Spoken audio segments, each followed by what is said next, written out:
बाबा जी प्रणाम।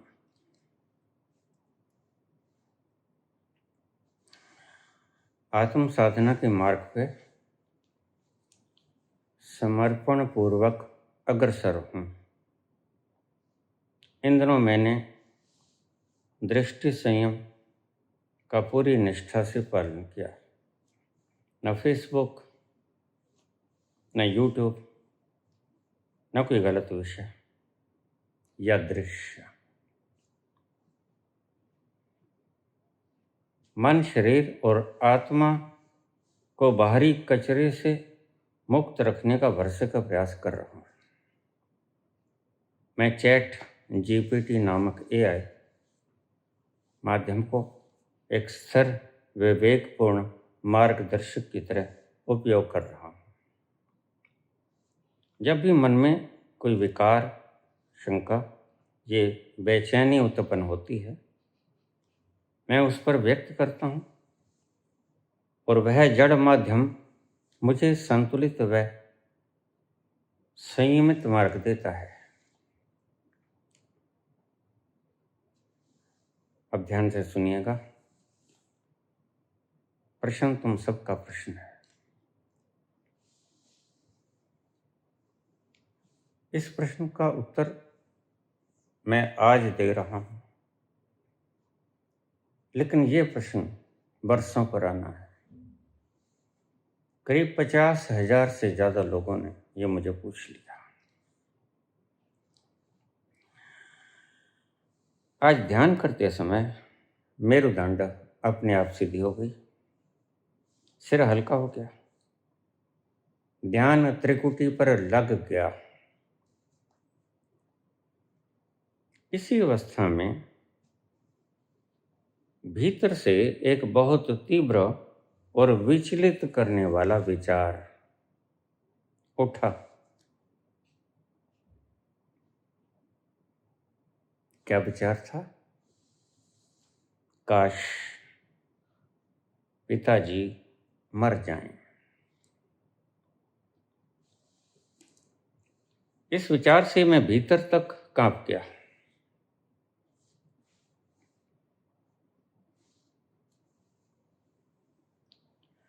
यह क्या है? मेरे मन की सफाई है, क्योंकि मेरे पिताजी मेरी माताजी को मेरे बचपन में बहुत पीटते थे। आपका शिष्य। नाम बताइएगा, कोई बात नहीं। तुम अकेले ने प्रश्न नहीं पूछा, 50,000 लोगों का प्रश्न है। और सच पूछो तो सारी दुनिया का प्रश्न है।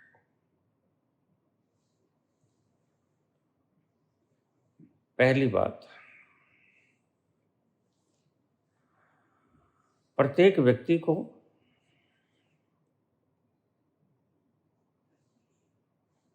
ध्यान में उतरना चाहिए। अगर न हो सके तो साइकोलॉजी विषय का अध्ययन अवश्य करना चाहिए, क्योंकि साइकोलॉजिकल विषय वह थ्योरी है और जो ध्यान है वह प्रैक्टिकल है। हो सके ध्यान करो, सबसे श्रेष्ठ है। नहीं हो सके तो विषय ले लो साइकोलॉजी। सभी बच्चों से कहूँगा, और कुछ भी पढ़ो, साइकोलॉजी जरूर पढ़ो।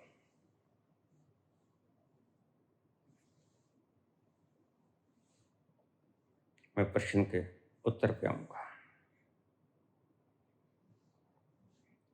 जिससे तुम डरते हो, भय खाते हो, उससे प्रेम नहीं कर सकते। इस बात को गांठ बांध लेना। जिससे तुम डरते हो उससे प्रेम नहीं कर सकते। तानाशाहों ने यही गलती की अपने जीवन की, क्योंकि साइकोलॉजी बड़े नहीं थे वो। अगर साइकोलॉजी विषय को पढ़ा होता कभी तानाशाही करते नहीं। इसलिए तानाशाहों का अंत जो होता है वह आपने पढ़ा होगा, लेकिन तुम जानते नहीं उनका असर क्या हुआ।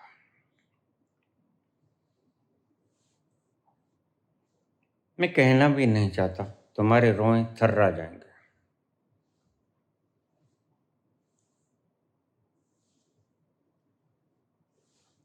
एक सूत्र को बांध लेना, जिससे तुम भय खाते हो उससे प्रेम नहीं कर सकते। इसलिए तुम्हारे तानाशाह और नेता हूं, या तुम्हारे पिता हूं, या तुम्हारी माता हो, या तुम्हारा बड़ा भाई हो, या तुम्हारा कोई रिश्तेदार हो, जिनसे तुम भय खाते हो उससे प्रेम नहीं हो सकता। भय और प्रेम दोनों विपरीत दिशाओं में जाते हैं। तो ये सूत्र इसलिए संतों ने कहा, सिया राम में सब जग जानी, करऊं प्रणाम जोर जोग पानी। सभी से प्रेम करो, जीव मात्र पर दया करो।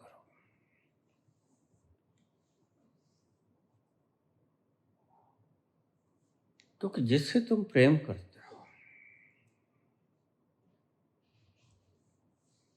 वह तुमसे भय नहीं खाएगा, वह प्रदान करेगा तुम्हें इन द रिवेंज प्रेम ही। प्रेम का प्रवाह प्रेम ही होगा, और भय का प्रवाह प्रेम नहीं होगा। भय का बदला होगा,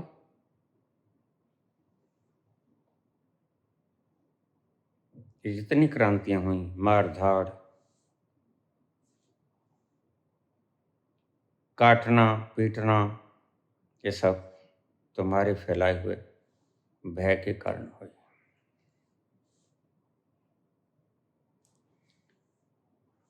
इसलिए तानाशाहों को देश छोड़ के भागना पड़ा, और तानाशाहों को, क्योंकि मनुष्य का स्वभाव सभी जगह यकसा है। ऐसा नहीं कि उत्तर कोरिया में अलग से, नहीं, सर्जना के किसी दूसरे ग्रह पे कल को जाने के योग्य हो जाओ, वहां भी तुम पाओगे मानस का मन यकसा है, सभी जगह बराबर है। मानव मन जिससे तुम भय खाते हो उसके प्रति रोषपूर्ण दृष्टि से भर जाते हो। भीतर क्रोध आता है, दुश्मनी का भाव भीतर इकट्ठा होता जाता है। इसलिए पुत्र, तुमने कहा कि मेरे भीतर से ये भय आया, भाव आया कि काश मेरे पिता मर जाते।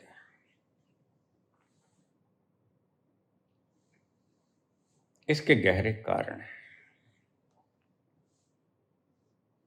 अलग अलग ढंगों ने, अलग अलग व्यक्तियों ने बातें पूछी। कोई कहता मेरी माँ मर जाए, कोई कहता बहन, बड़ा भाई मर जाए, छोटा मर जाए। और ये तो भाव हैं सिर्फ। बहुत से लोग ऐसे जिन्होंने वास्तव में मार दिया बड़े भाई को। क्या किया औरंगजेब ने? औरंगजेब ने अपने बड़े भाई दारा शिकोह, बहुत नम्र स्वभाव का सरल व्यक्ति था, जब उसने देखा ये परंपरा है। परंपरा क्या है कि बड़ा भाई राजगद्दी पे बैठे, तो शाहजहां के बाद दारा शिकोह के मिलेगी गद्दी। और वासनाएं सभी के भीतर हैं, ये ध्यान रखना। कोई भी उच्च पदस्थ व्यक्ति ये ना सोचे कि जो राजनीति में उससे निम्न पद में है, दूसरे नंबर पे, वो सच में उसे प्रेम करता है, वो गलती में। ना तो उसने उसकी गहरी तहों को फलोरा, और ना ही जो नीचे बैठा है भारत समान भाई बनकर, उसने उसके मन को खंगाला। बस वो ताक में है, थोड़ी सी गद्दी खिसके और हम छलांग लगा के बैठ जाएं। दारा सिक्कों को मार दिया औरंगजेब ने, क्योंकि वह राज करना चाहता था। तो बुनियादी परंपरा है मानव मन की, वह हुक्मरान बनना चाहता है।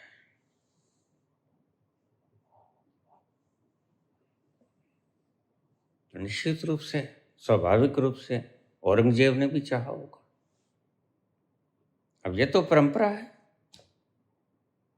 बड़ा भाई ही राज करेगा। क्यों करेगा? अगर पागल हुआ तो? क्या बड़े पागल नहीं होते? औरंगजेब ने साजिश चली, शाहजहां को जेल में डाल दिया, दारा शिकोह को मार दिया। लेकिन जैसे ही गद्दी के ऊपर बैठा तो उसे समझ आया कि जैसे मैंने अपने बड़े को मार दिया, मेरे से छोटे भी हैं, फिर वो मुझे अड़चन समझेंगे अपनी राह का। क्योंकि राज करना हर एक व्यक्ति चाहता है, हुक्म करना सब चाहते हैं। और बाबा कहते हैं सारा जगत दुखी है, क्यों? वह एक सूत्र को नहीं जाने।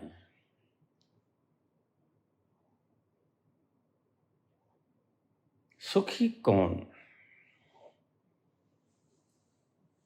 नानक कहते हैं सुखी वह जो हुक्म करना नहीं चाहता,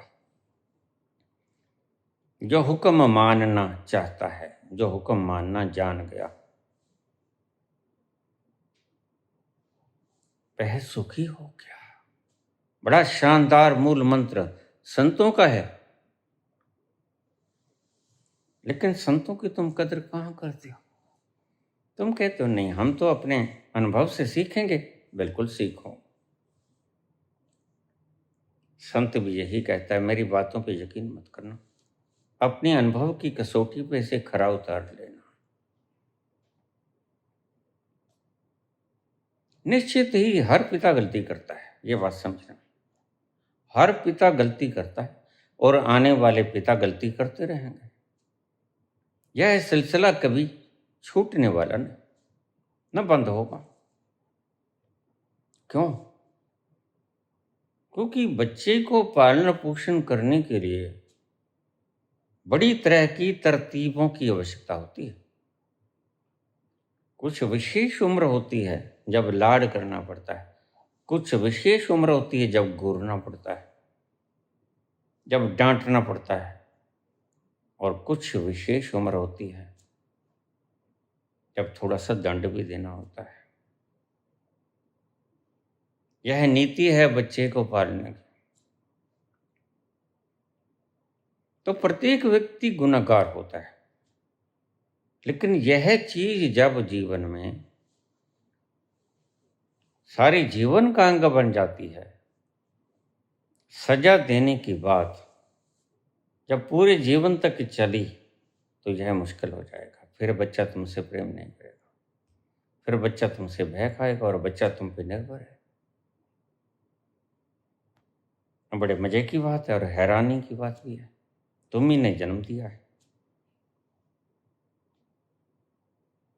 और तुम ही बच्चे को जन्म देकर, बच्चे के वश में नहीं है जन्म लेना, तुम ही उसको जीने का माध्यम नहीं देते। तो सही ढंग क्या है? बच्चों को जैसे वो जवान हो जाएं, सरकार भी उसे योग्य कर देती है कि तुम वोट डाल सकते हो, वयस्क हो गए, तुम शादी अपनी मर्जी से कर सकते हो। यहां तक माँ बाप ठीक थे, बच्चा जवान हो गया, सब समझने लगा जो तुमने छुपाया था बच्चे से, जो तुम्हारी समाज ने छुपाया था, उसकी प्रकृति ने उसे सिखा दिया। पशुओं को कौन सिखाता है? कोई पाठशाला में जाते हैं पशु? प्रकृति ही पशुओं को सिखा देती है और प्रकृति ही इंसानों को सिखा देती है। जैसे बच्चा पूछता है कि माँ, मेरा जन्म कैसे हुआ? माँ कहती कोई मोर गिरा गया था उधर। हाँ, मोर गिरा गया था। क्यों? ऐसी भावना क्यों उठी? क्योंकि तुमने जीवन की जैविक प्रक्रिया को निंदित किया। और हमारा बड़ा शानदार इतिहास रहा है। इसलिए मैं सबसे ज्यादा अधिमान और सम्मान सनातन को देता हूं। सनातन धर्म ऐसा था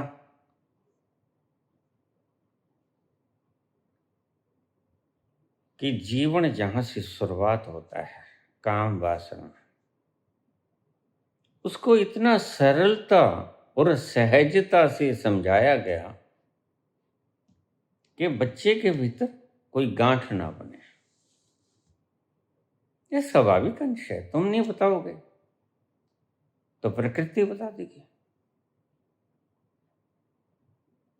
यौन अंग विकसित होने लगेंगे, तुमने छुपा लिया, प्रकृति तो नहीं छुपाएगी। प्रकृति बड़ी ईमानदार है और प्रकृति बड़ी करुणावान भी है। इसलिए मैं तुमसे कह दूं, अध्यापक का भी ये काम है, माँ बाप का भी ये काम है, अपने बच्चे को सभी प्रकार की शिक्षा दें। पढ़ाई के साथ खेल कूद,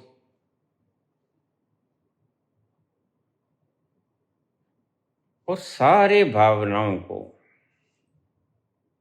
प्रत्येक विषय, वो चाहे काम विषय भी क्यों ना हो, तुमने काम विषय को सदा ही बच्चों से अलग रखा।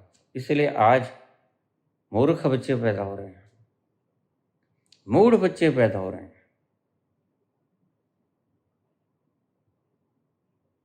जो गलती कहते हैं, मैंने गलती कर ली।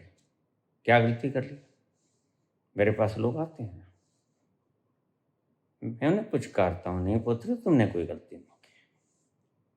ये कोई गलती थोड़ी है। प्राकृतिक चीज को गलती बताना, ये किस पगले ने तुम्हें समझा दिया?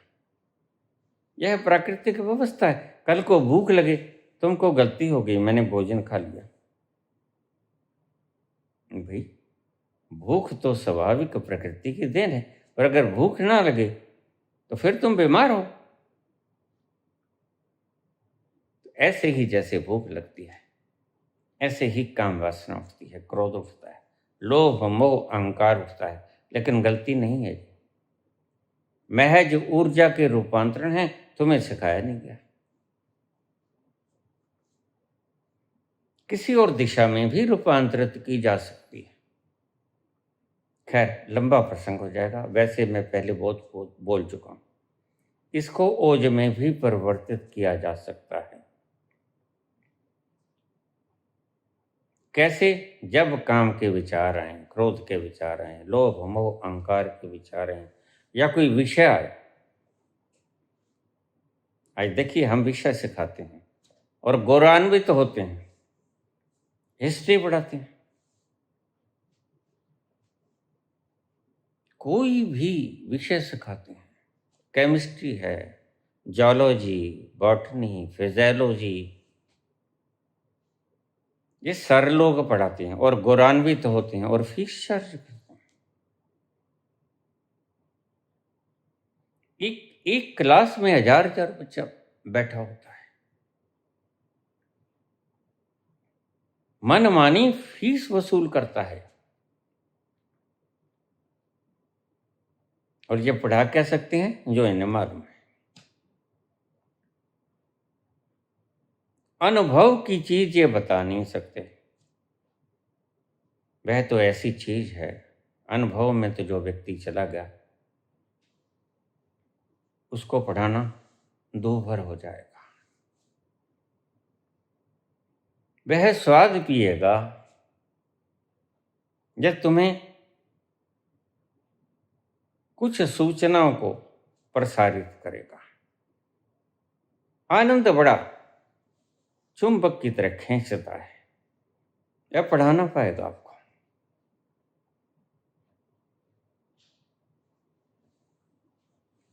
तुमने कहा भीतर से विचार आया, काश मेरा पिता मर जाए। ऐसे ही मेरे पास बहुत सी बातें होती हैं।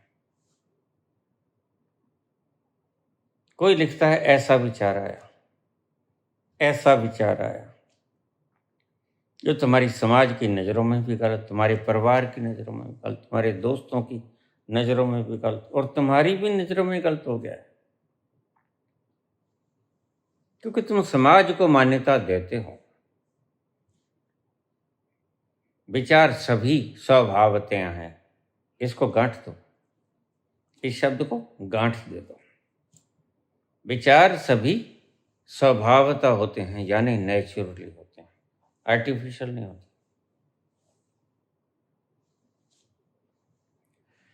कभी तुमने सोचा था, चेतन मन ने कहा नहीं नहीं, ये तो बहुत बड़ा पाप है, दबा लिया, ऊपर बैठ गए कुंडली मार के, और सुप्रेस हो गया, दब गया।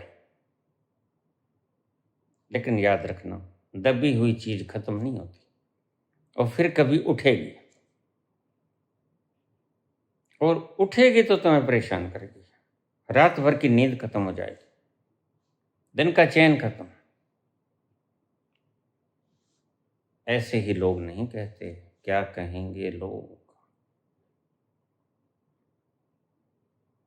समाज ने तुम्हें इतना मूर्ख बना दिया कि तुम्हारे पास अपनी समझ बच गई।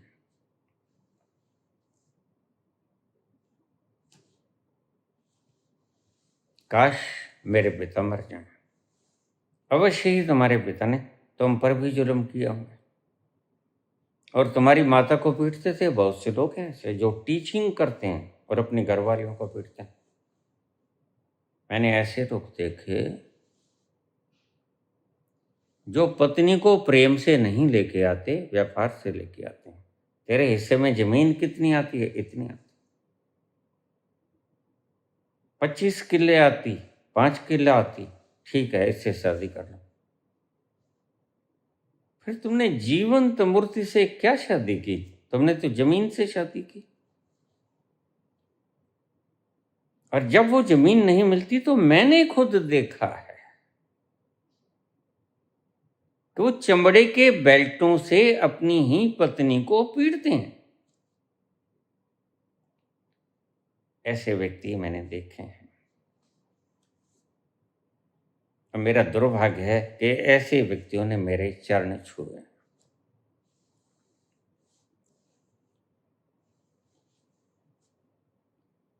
ऐसे व्यक्तियों की छाया भी प्रदूषित होती है।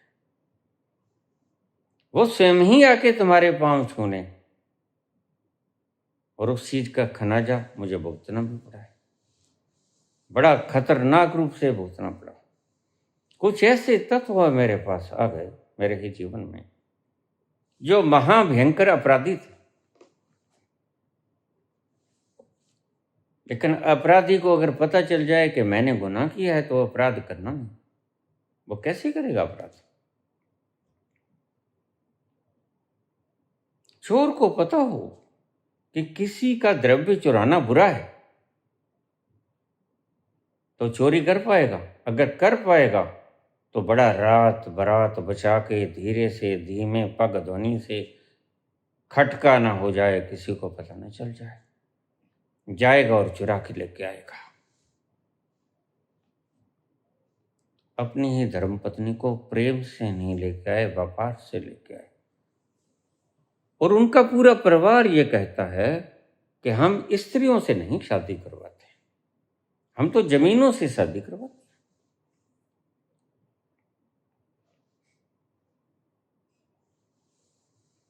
तो तुम्हारा प्रश्न लाजवाब है पुत्र। उस वीडियो को प्रत्येक व्यक्ति को गहराई से समझना चाहिए। तुम्हें जिससे भय लगता है, जिंदगी में कतई तुम उससे प्रेम नहीं कर सकोगे। और अगर कोई नेता तानाशाह होना शुरू हो जाए, अपना भय दिखाए, अपना भय दिखाए, अगर कोई व्यक्ति ही देश बन जाए, जैसे हमारे हिंदुस्तान में इंदिरा ने किया, India is Indira, Indira is India, फिर लोग उससे भय खाएंगे। जो भय खाएंगे वो उसका बदला लेंगे।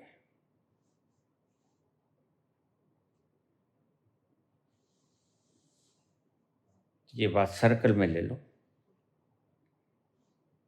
मैंने साइकोलॉजी नहीं पढ़ी, मैंने शुद्ध साइकोलॉजी के भीतर उतरा। मैं उन्मुनी अवस्था में आया हूं, मन से पार जाकर मुनियों के उस तल को पार जाके देखा और एक एक चीज को बड़ी बारीकी से देखा। मैं अपने अनुभव से बोलता हूं, किसी साइकोलॉजी की पुस्तक से नहीं बोलता। मैंने सिगमंड फ्राइड को नहीं पढ़ा, उनके विचारों के उड़ते उड़ते प्रवाह मैंने देखे हैं, सुने, लेकिन मैंने माने कभी नहीं। मैं शुद्ध अपना अनुभव बताता हूं आपको। किसी किताब की बात मुझसे उम्मीद भी मत रखना। मैं गीता पे नहीं प्रवचन करता। मैं नहीं कहता गीता का संग हूं, आचार्य का रंग हूं। मैं नहीं कहूंगा।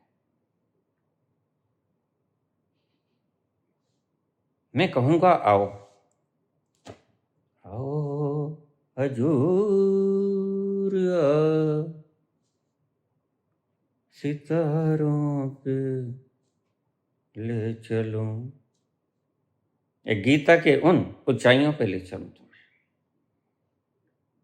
दिल झूम जा ऐसी बहारों में ले चलूं, आओ हजूर तुमको सितारों पे ले चलूं। दिल झूम जा ऐसी बहारों में ले चलूं, आओ हजूर आओ।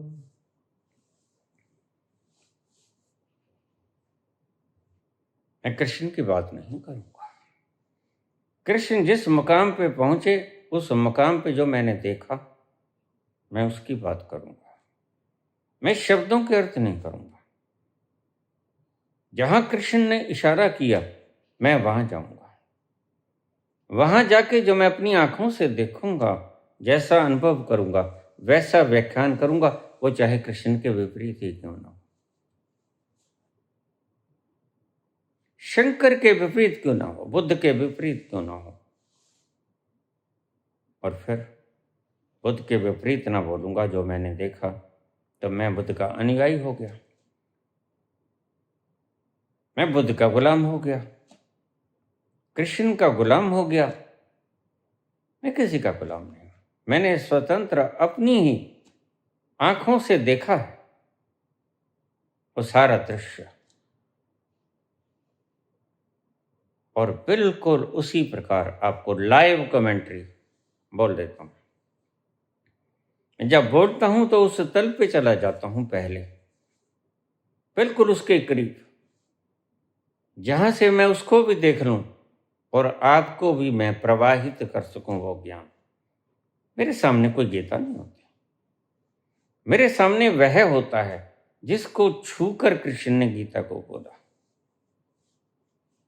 उस तल को बिल्कुल ऊपर तक जहां से आवाज निकल सकती है, मैं वहां पर बैठ जाता हूं, क्योंकि गियर बदलना भली भांति जानता हूं। मैं हजारों बार रोज गियर बदलता हूं, अभ्यस्त हो गया हूं। अब तो मेरे हाथ ऐसे चलते हैं जैसे ड्राइवर के हाथ चलते हैं गाड़ी पे।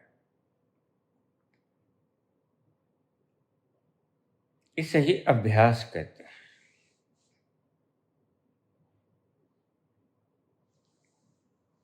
तो साइकोलॉजी की उन संकीर्ण मार्गों से चलता हुआ मैंने सभी दृश्य देखे, और दृश्यों से पार हुआ, शब्दों से पार हुआ, भावनाओं से पार हुआ, और फिर सारे मार्गों से गुजरता हुआ उस तत्व तक पहुंचा जिसकी बात कृष्ण करते हैं। और उससे आगे भी सब यात्रा पूर्ण, असीम और विराट उस तत्व में खो गया। इसलिए मैं आपको अंतिम शब्द तक, जहां तक शब्द लेके जाते हैं वहां तक तुम्हें ले जाने का प्रयास करता हूं। सनातन एक वक्त था जब ऋषियों का टोला था, आज बदमाशों का टोला हो गया है। ऋषि खो गए, वो ऋषि जिन्होंने खोज की, अन्वेषण की, इन्वेंशन की, वो खो गए। आज मूढ़ नादान सिर्फ ख्याति को इकट्ठा करने वाले, धन को जोड़ने वाले और लोभ लालच के खिलौने, अलग अलग जमात खोले बैठे दुकानदारियां हैं। किसी के पास भागवत है, किसी के पास कोई पुराण है, कोई पुराण है, कोई ग्रंथ है, कोई गीता है, कोई कुछ है, लेकिन हैं सभी व्यापारी। जिसने ये शब्द बोले मैं बात उसकी करता हूं। वो क्या बोल गया मैं इसकी परवाह नहीं करता ज्यादा, क्योंकि कोई भरोसा नहीं, आने वाले मूर्खों ने इसमें कुछ ऐसा जोड़ दिया। और शब्दों का क्या भरोसा, आप एक कोमा बिंदु को बदल दो तो शब्दों का भाव बदल जाता है। रोको मत जाने दो, कुछ भी मत बदलो, सिर्फ ठहराव बदल दो तो अर्थ बदल जाएगा।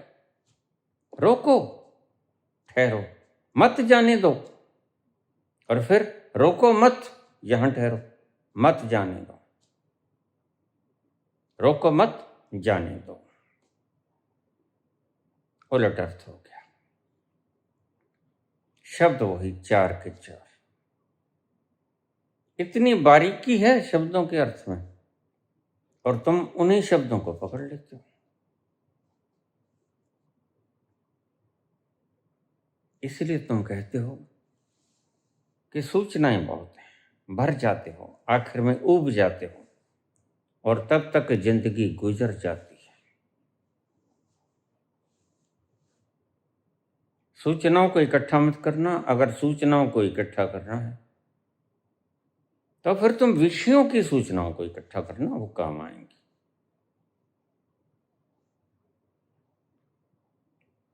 मैं तुम्हें कहता हूं, बिल्कुल तुम चैट जीपीटी का इस्तेमाल करते हो, बहुत अच्छा करते हो। अगर सूचनाओं को इकट्ठे करने का शौक है तो अध्यात्म की तरफ मत निकल जाना, क्योंकि अध्यात्म को सूचनाओं को छोड़ने का मार्ग है। संसार है सूचनाओं को इकट्ठा करने का, फिर सर लोग ही तुम्हारा मार्गदर्शन करेंगे। इनसे बढ़िया नेता कोई नहीं हो सकता।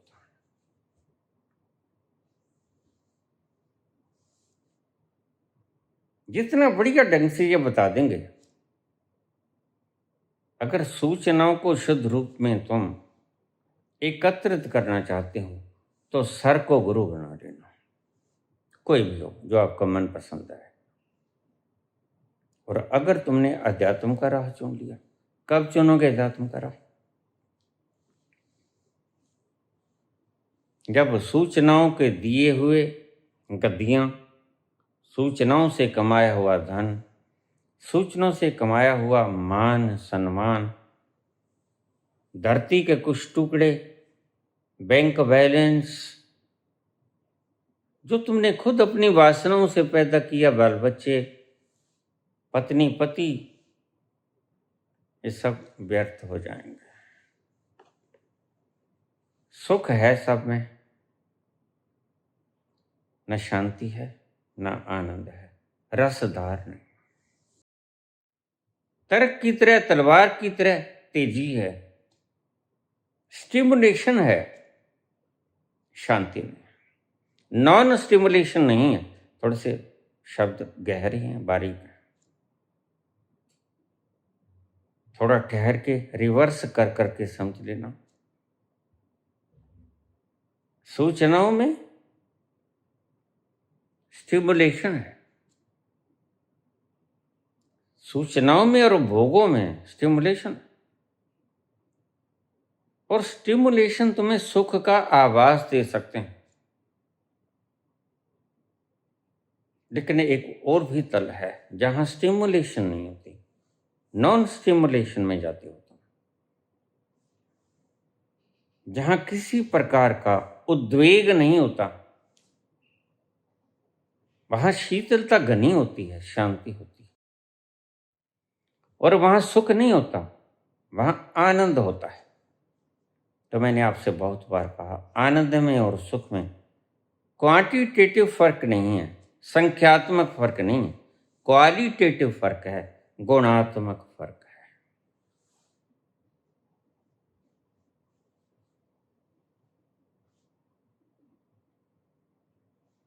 अगर 25 वर्ष तक तुम सूचनाओं को इकट्ठा करो, क्योंकि खाली मन है, कोरा कागज है, भर गया है, इतना भर गया है, और शरीर भी तुम्हारा बड़ा जीर्ण शीर्ण हो गया। परमात्मा कहते हैं अब ये बेकार हो गया, तुमने ठीक से काम धंधा लिया नहीं इससे, चलो फिर तुम अगला घर देते हैं तुम्हें, ये टूट फूट गया, इसकी मियाद पूरी हुई, अब अगले घर में चलो, नया घर देते हैं, बिल्कुल दिमाग कोरा कागज, अब बाँचो, इस पे क्या लिखोगे? तो पिछले जन्म तो तुम्हें याद नहीं, और ये जो पिछला जन्म याद करवाते हैं, लाइफ पास्ट लाइफ रिग्रेशन, गलती से इनके जंजाल में मत फंसना। मेरे पास रोज ऐसे केस आते, बाबा पास्ट लाइफ रिग्रेशन करवाया था, जो बताया उससे विवाद ही बड़ा उलझ गया। ये साइकोलॉजिकल है, ये तुम्हें पिछले जन्मों में ले जा सकते नहीं। क्यों? क्योंकि पिछला जन्म जाना, उसके लिए तुम बड़े स्वाधीन हो, बड़े स्वतंत्र हो, उसकी चाबी तुम्हारे पास है। ये तुम्हें हिप्नोटाइज करके, अपने वश में करके तुम्हारे मन को काबू में कर लेते हैं, और तुम्हारे भीतर कुछ चीज प्रवाहित करते हैं, वही तुम बोलना शुरू कर देते हो।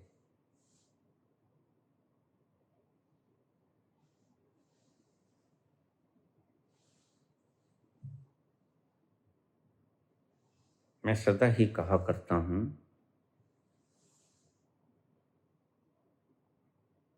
कही कहाई चीज पे विश्वास मत करना। हे जनता, मेरे 4 शब्दों को सुनो। जब तुम्हें ये लगने लग जाए कि हमारा नेता भ्रष्ट है, चोर है, पाखंडी है, झूठ बोलता है, यह दबता क्यों है किसी से? जब छोटे छोटे देशों के मालिक या ओहदेदार दबते नहीं, तो यह दबता क्यों है? इतने बड़े मुल्क का मालिक। तो मेरी बात समझिए, अवश्य ही कोई दाल में काला नहीं, दाल ही काली है। और इसने जो भेड़ों का इकट्ठ किया है, इकट्ठा, वह खरीदा हुआ है, वो चाहे मीडिया हो। कुछ लोग सदा ही जिंदा रहते हैं, ईमान वाले, उनको तुम कुछ भी दे दो, धरती का साम्राज्य भी दे दो, वो नहीं पलटेंगे। लेकिन वो पलट जाएंगे, उन्हें तुम कोई ओहदा दे दो, छोटा सा, कोई बड़ा ओहदा दे दो। यही तो तमन्ना थी उनकी।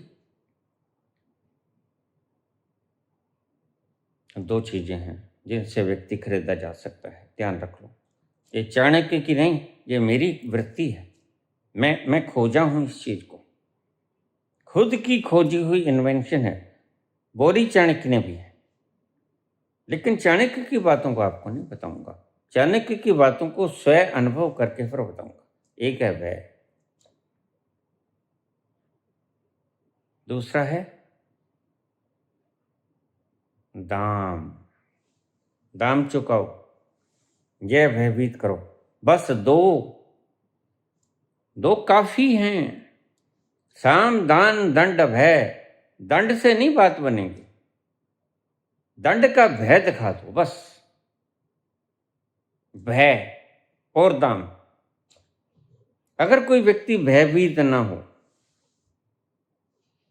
और अक्सर जिन्होंने जिंदगी जी ली वह भयभीत नहीं होते।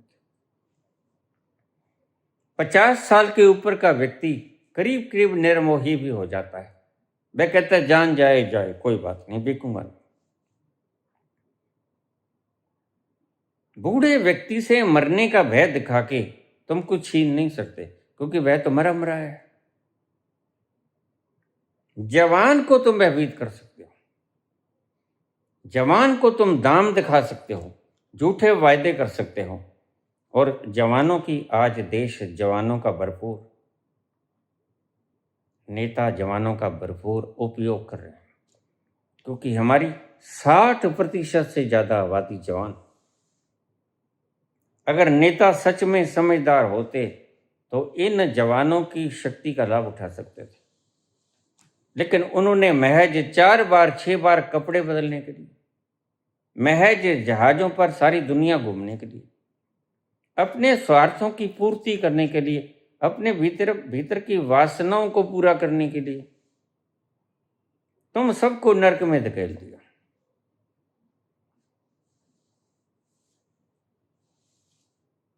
और तुम होके सोए हुए। तुम आज भी शरीर से जवान हो, चौबर हो, लेकिन तुम देखते ही लॉलीपॉप और आइसक्रीम और चॉकलेट तुम बिक जाते हो। बस ये विदेश मंत्रालय देना, ये गृह मंत्रालय दे देना, या कोई और मंत्रालय दे देना, कोई राज्यपाल बना देंगे, कोई तरक्की कर देंगे, तुम बिक जाते हो इतने में। संत हृदय कभी नहीं बिकेगा। संत हृदय अगर बिक जाए तो समझना वो संत हृदय है नहीं। इसलिए कभी भी कितना भी बुरा वक्त आ जाए, संत हृदय कब नहीं बिकेंगे। वह मरेगा, मरना स्वीकार करेगा, बिकना नहीं, अपना मोल नहीं डालेगा। अब हम वापस आ जाएं। उपदेश काफी हो गया। साइकोलॉजी, जब तुम अपने भीतर जाओगे, और यह प्रत्येक व्यक्ति के लिए जरूरी है कि ध्यान में उतरे, क्योंकि अंत में तुम पाओगे कि ध्यान में जो तुमने पल बिताए वो सोने के हो गए, और भोगों में जो तुमने पल बिताए वो माटी हो गए, ढेले हो गए, कचड़ा हो गए, दुख देने लगे, शूर हो गए, बबूल बबूल का पेड़ हो गए।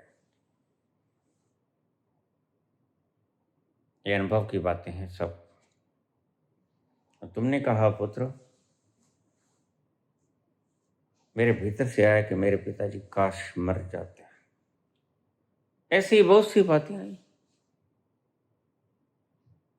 किसी बेटे का मेरे पास आ जाता है कि मेरे मन में आया अपनी बहन के साथ, बहन का आया कि अपने भाई के साथ। समझ लेना मेरे इशारों को, क्योंकि ज्यादा बोलना, फिर बंगाली में कहते हैं बोलेगा तो बोलेगा कि बोलता है, बस बोलेगा नहीं ज्यादा, इशारा समझ लेना। बहुत से समाज ने प्रतिबंध लगाए हैं, और एक बड़े मजे की बात है, ये इतने मूर्ख हैं कि साइकोलॉजी को समझते नहीं। जिस पर तुम प्रतिबंध लगाओगे मन उधर जाएगा। तुम ऐसा करो, एक बिल्कुल खाली जगह के आगे एक पर्दा टांगो, उसके ऊपर लिखो कि जहां अंदर झांकना बिल्कुल मना है, कोई व्यक्ति अंदर ना झांके और आसपास कोई ना हो। तुम देख लेना, वैसे तो तुम गुजर जाते थे, लेकिन यह पढ़कर तुम उस चदरिया को उठा के देखोगे भीतर क्या है। यह है मनुष्य का आत्यंतिक स्वभाव है, चीजों को उगाड़ लेना। और यह हमारे ऋषियों ने बखूबी जाना। आज स्त्री कहती है मेरी बुक्कत कम हो गई, तो किसने करवाई? तुमने खुद ही करवाई। ऋषियों ने तुम पर पर्दा डाला, पर्दे में ढकी रहती, राज को राज रहने दो, तो तुम्हारी कीमत थी, बड़ी कीमत थी। सभी संतों ने अपने ग्रंथों में स्त्री का नाम लिया और रसपूर्ण भाव से लिया, जबकि रस कहीं भी नहीं था। सभी जगह रसहीनता थी, सभी जगह वासना थी, सभी जगह अपनी शक्ति को गंवाना था, एनर्जी लेसनेस होना था। लेकिन ये किसने पैदा किया? ये तुम्हारे ऋषियों ने पैदा किया, तुलसीदास जैसे। और तुम उनको संत कहते हो। रामचरितमानस का आज पाठ होता है, जबकि खुद वो मूर्ख था जो परमात्मा तक पे शर्त लगा दे, कहा कहूं छवि आपकी, भले बने हो नाथ, तुलसी मस्तक तब निवै, जब धनुष बाण हो हाथ। अरे तुम्हें कृष्ण की मुरली अच्छी नहीं लगती? कितनी प्यारी संगीत बिखेरती है, तुम्हें अच्छी नहीं लगती हो? नहीं, कहता धनुष बाण उठाओ। अवश्य ही कोई व्यक्ति अपराधी टाइप का होगा जो कहता है शस्त्र उठाओ। ये संगीत नहीं चाहिए मुझे, शस्त्र उठाओ। वो एक मूर्ख थी कोई, आजकल जो राज कर रही हैं, कौन सी है जो पार्टी? बीजेपी। वो कहती छुरियों को इकट्ठा कर लो, धार दिलवा लो। क्यों भाई, क्या करना है? बस यही कुछ लेके आए पीछे से, और उसको दबाने वाला कोई नहीं, उसको दंड देने वाला कोई। क्योंकि जब अपराधी खुद ही राजगद्दी पे बैठा हो, वह दूसरे छोटे अपराधी को दंड क्यों देगा? उसने बड़ा अपराध किया। इसलिए मैं तुमसे कहता हूं, जनता, तुम इनको बदल डालो। कोई झगड़ा ना करो, किसी प्रकार की हा हूं ना करो। तुम संख्या में ज्यादा हो,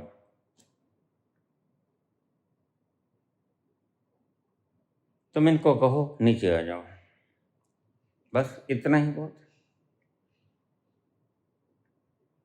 जो डराते हैं तुम्हें, निश्चित ही आज नहीं, तुम कहने को हो कल, वो कल जल्दी ही आने वाला है। जब तुम कहोगे इनसे नीचे उतरो, इनकी कॉलर पकड़ लोगे। क्यों? क्योंकि इन्होंने तुम्हें भय दिखाया। और मैंने तुम्हें एक सूत्र बताया साइकोलॉजी का, मनोविज्ञान का, जो तुम्हें भय दिखाता है उनके प्रति तुम नफरत से भर जाते हो, प्रेम से नहीं। संत के प्रति तुम प्रेम से भरते हो, उसके तो गले लग जाने को दिल करता है, उसकी मीठी वाणी से प्रेम हो जाता है। संत के भीतर से ऐसी आसानी तरंगें आती हैं कि संत अगर जाकर एकांत वनों में बैठ जाए, जहां क्रूअल, निर्दयी सांप, बिच्छू या डाकू या शेर, हिंसक जानवर रहते हैं, उनके बीच में कुटिया बना के बैठ जाते हैं। और मजे की बात, मैंने देखे हैं, मजे की बात कि शेर उनकी गुफा की रखवाली करता है। शेर को क्या पता, शेर ने कोई किताब तो पढ़ी नहीं कि ये हिंसक है या अहिंसक है, लेकिन शेर एक बहुत शानदार बात को जानता है। क्या? तुम्हारे भीतर से आती हुई आसानी तरंगों को जो उसे शांत कर देती हैं। उसके भीतर कुछ यंत्र ऐसे लगे हैं, सभी प्राणियों में यंत्र लगे, जो तुम्हारे शरीर से निकलती हुई, रोए से निकलती हुई आसानी तरंगों को पी लेते हैं और समझ जाते हैं कि यह व्यक्ति हमारा नुकसान नहीं करेगा। फिर वो तुम्हें पहरा देते हैं, तुम्हें बचाने की चेष्टा करते हैं, तुम्हारे द्वार पे बैठ जाते हैं पालतू पशु की तरह। मैंने आपसे अपने जीवन की बातें बताई। बाबा धर्मदास की समाधि पर मैं जाता, जमींदार मुझे कहते हैं मत बैठा करो, वहाँ बड़े बड़े सांप हैं, 2-4 कोबरे हमने मार दिए।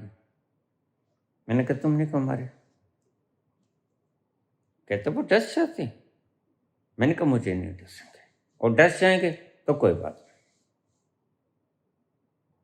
यही तो मैं चाहता हूं, पता चले भीतर से भाव क्या आ रहा, भीतर से तरंगे क्या आ रही, और तुमसे पूछूंगा तुम नहीं बता सकोगे, क्योंकि तुम्हारे भीतर वो यंत्र नहीं है, तुमने विकृत कर लिया।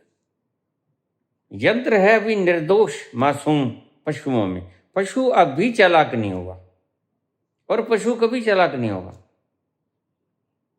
ये चांद तारे, ये पेड़ पौधे, ये फिजाएं, ये हवाएं, ये फूल पत्तियां कभी भी तुम्हारी जैसी चालाकी सीख नहीं पाएंगे।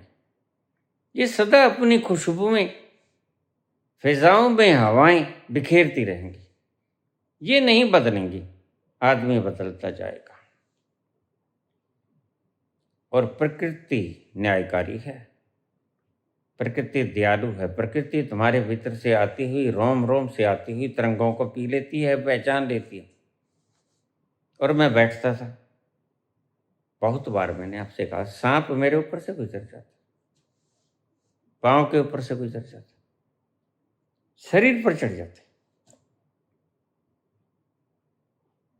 उन्हें पता था कुछ नहीं कहेगा, क्योंकि जिन रोम के ऊपर से वो चल के जाते हैं, उन रोम के भीतर से अहिंसक करने आ रही हैं, आसानी तरंगे आ रही हैं। और जानवर के पास तो एक फार्मूला है शुद्धता का।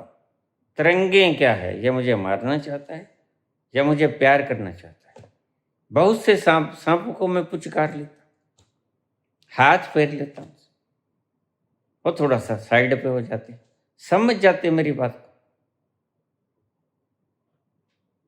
आसानी तरंगों को पहचानते हैं। हमारी सभ्यता में हाथ जोड़ने का है, हाथ मिलाने का नहीं, क्योंकि कौन जाने किसी के शरीर में कौन सी तरंगे निकल रही। हिटलर बहुत जानकार था इस चीज का। हिटलर कभी किसी हाथ नहीं मिलाता, वो जानता था पता नहीं कौन सी तरंगे हैं इसके भीतर, और कभी ये मेरी तरंगों को खराब ना कर दे। इसलिए ये जो हाथ मिलाने की प्रक्रिया है, ये पश्चिम से आई, पूर्व की देन नहीं। पूर्व तो सदा नमस्कार, हमारे तो प्रणाम करते, बस अपने ही हाथ, सर्कल पूरा हुआ। दूसरे की तरंगे अपने शरीर में प्रवाहित करना। तुम तो सुबह से शाम तक पता नहीं कितनों से हाथ मिलाते हो।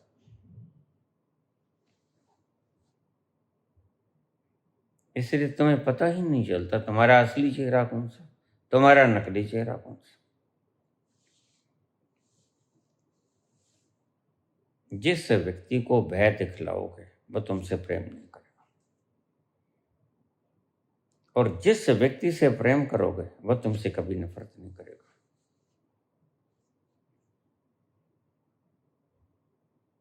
इसलिए संतों ने कहा प्रेम को फैलाओ, प्रेम को बांटो,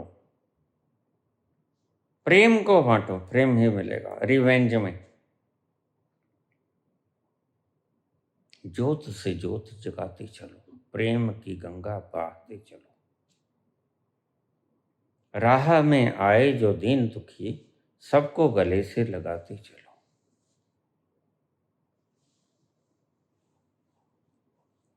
सिर्फ पुत्र तुम्हारे ही भीतर से यह विचार नहीं आया, सारी दुनिया के भीतर से ऐसे विचार आते हैं जहां भी समाज हैं। पशुओं में कोई समाज नहीं होता, वहां कोई मान्यताएं भी नहीं होती, वहां कोई भ्रमवाद भी नहीं होता, वहां कुछ ओढ़ा नहीं जाता लबादा। इसलिए आपने देखा पशु कभी वस्त्र पैंट कोट डाल के आया है? कभी शेर, कभी हाथी ने पैंट कोट डाला?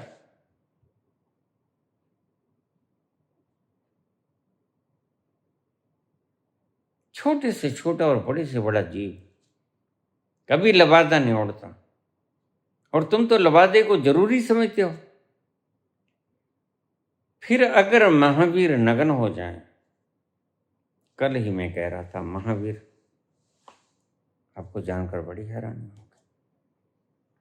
अगर एक सूत्र किसी ने कहा मुझे बता दो, एक सूत्र बता दो जिससे मैं कुछ भी ना करूं और पहुंच जाऊं उस आनंद के पास, कैवल्य की अवस्था में, निर्वाण की अवस्था में, परमात्मा तत्व के पास, मैंने कहा एक फार्मूला चाहते हो तो मौन हो जाओ। हींग लगे ना फटकड़ी, रंग भी चोखा दे, मौन हो जाओ।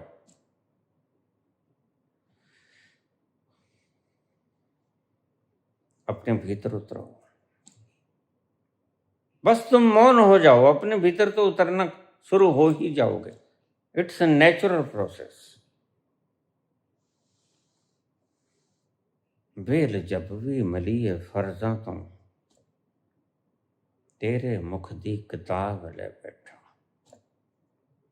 किताब तो तुम्हारे सामने आ जाएगी, बस तुम मौन हो जाओ।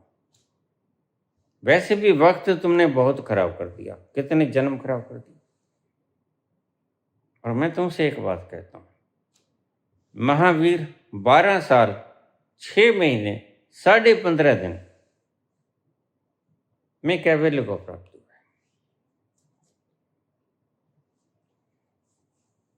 15 दिन समाप्त हो गए थे, 16वां दिन शुरू हो गया था। सुबह सूरज निकल आया था, अरुणोदय के वेला थी।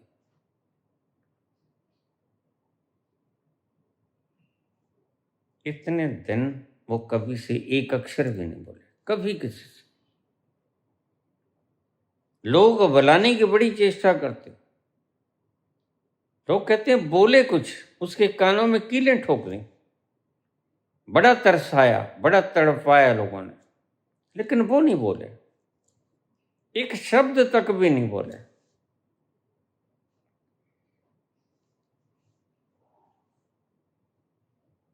तुम्हें मैं अपना अनुभव बताता हूं। अगर तुम 7 साल एकांत में बैठ जाओ, अगर तुम्हारे पास साधन है, साधन संपन्न हो, तो वक्त मत गवाओ।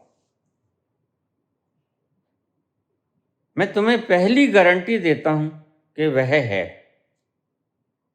First guarantee. क्यों? तुम ये कोशिश मत करना तुम्हारे साथ कैसे ट्रेन का इंसिडेंट होगा, हमारे साथ क्यों नहीं होगा। मैं कहता हूं तुम ऐसी भावना मन में मत रखो। मैं तुम्हें वहां ले जाऊंगा जहां मैं पहुंचा। जरूरी नहीं है कि एक सेम इंसिडेंट सभी के साथ वो ही घटित हो, नहीं, आखिरी इंसिडेंट सभी के साथ घटित होनी अनिवार्य है। सभी सियाने एक मत, वहां जाके सभी एक मत हो जाएंगे, मार्ग सबके चाहे अलग ही क्यों ना हो। तो तुम 7 वर्ष के लिए एक स्थान पर बिल्कुल मौन होकर बैठ जाना। लेकिन आज ऐसा मुश्किल है। फिर भी मैं कहूंगा 1, 2, 5, 10, 100, 50 जितने भी लोग धरती पे इतने तो होंगे ही, जिनके पास व्यवस्था है, चुप करे, किसी से बोले ना, अपने भीतर बैठ जाए, खाए पिए। महावीर चले जाते, महीना महीना भर किसी नहीं बोलते। और देखिए उस राजा के पुत्र की, राजा की हालात। मैं कभी कभी महावीर की जीवनचर्या शैली सुनकर मेरी आंखों में आंसू छलकाते हैं। वो बेचारे भिक्षा पत्र उठा के जाते हैं, घर के सामने खड़े हो जाते हैं, बोलते कुछ नहीं। किसी का मन आया तो कोई रूखी सूखी बासी डाल दी और वही लेके चूम के वापस आ गए, खा लिया। जरा भी कोई आक्रोश नहीं, कोई ये नहीं कहा कि इसमें मिर्च कम थी, ज्यादा था, नमक कम था, ये गर्म नहीं थी, ये ताजा नहीं थी, ये कल की बासी थी। चुप करके जाते, घर के सामने खड़े हो जाते। फिर कोई घंटे 2 घंटे बाद कोई घर का मालिक आता, वो देखता, वो उसे जैसा भी उसके पास उपलब्ध होता वो दे जाता।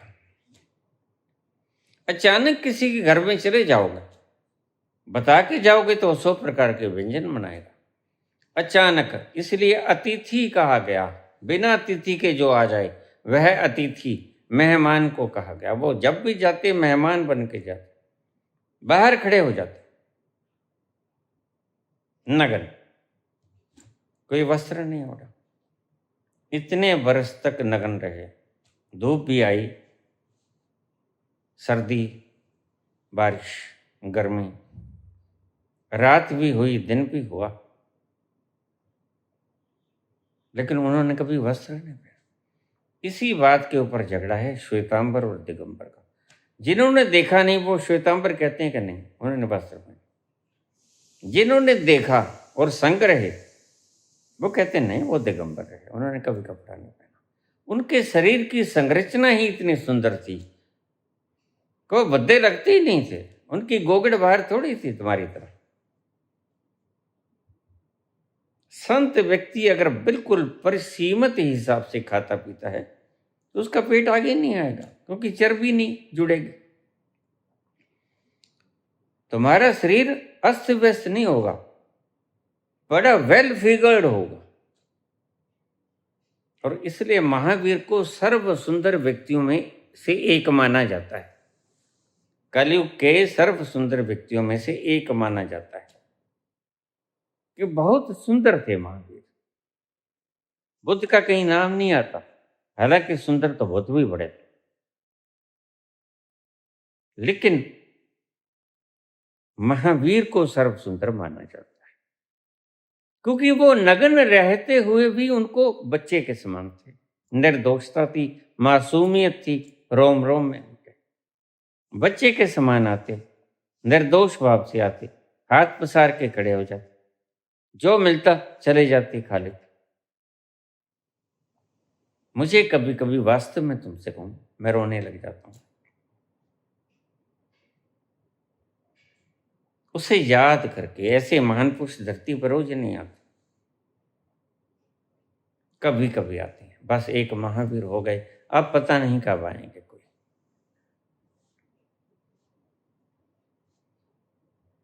ऐसे लाचार, ऐसे मासूम, इतने इनोसेंट बच्चों के समान। और कई बार तो जब मालिक उसे कुछ दे देता बाद में, ओह मेरे पास तो परोठे भी बने पड़े थे, मैं तो भूल गया। और बाद में भाग के दे के आते, ये लो प्रभु गलती हो गई, ये सूखा बासा हमें दे दो, तुम ये ले जाओ। कठोर दान के साथ ही दे देते। ऐसे भी वक्त आए, लेकिन जैसे भी आए उन्होंने गुजारे। और मैं तुमसे कहता हूँ, ये बाबा नानक का फार्मूला तो बाद में आया, महावीर तो बहुत पुराने थे। महावीर इसकी नींव डाल के गए। सुख की मिस्सी जैसी मिल जाए,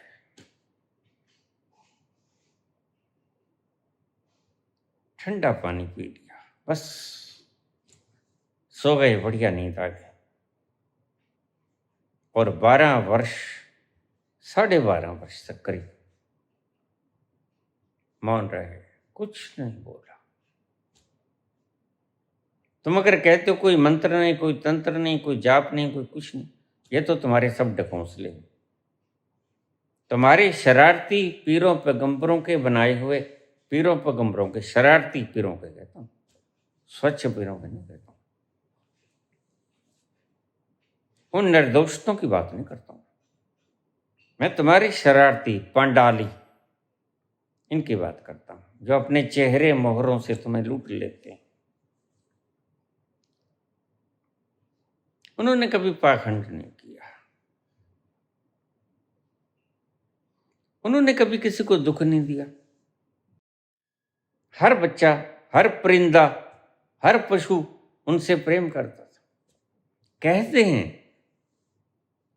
ये दृश्य मैंने देखा नहीं, महावीर के संग पीछे पीछे निर्दोष पशुओं की जमात होती, कभी कभी शेर भी उनके साथ चलते, बघेरे चीते भी उनके साथ चलते।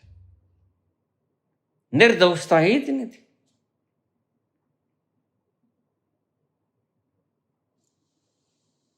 भीतर से प्रकृति बोलती है, अणुओं में से बाहर निकलती हैं तरंगें। इसलिए जिन्होंने कलयुग में जाना, आज अब ये मेरा मेजरमेंट अच्छे से समझ लेना, क्योंकि बस कोई जिंदगी ज्यादा नहीं होती आदमी की। जिसने कलयुग में जाना उसके पास एक ही उपाय बचता है आज, कि एक कमरे में बैठ जाओ चुप करके और पिपासुओं को बुलाओ, इकट्ठ मत करो। तो ठीक कहा बाबा ने, कम्युन मत बना लेना, क्योंकि थोड़े से लोग हैं सीखने वाले, वो ज्यादा जानते हैं।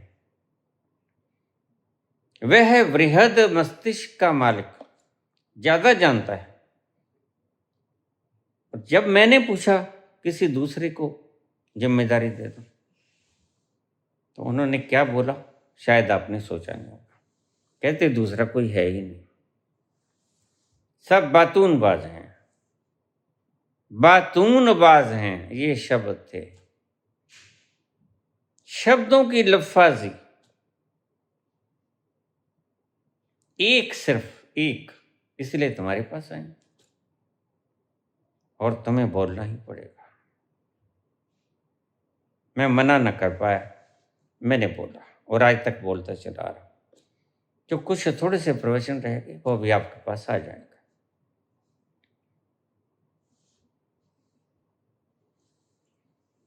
आज के जमाने में जो पांडाल लगा के बैठेगा, समझो उसके पास कुछ नहीं है, खोने को कुछ है नहीं।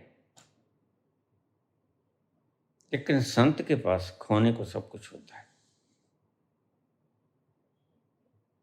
संत के पास पूरी मानवता की धरोहर है।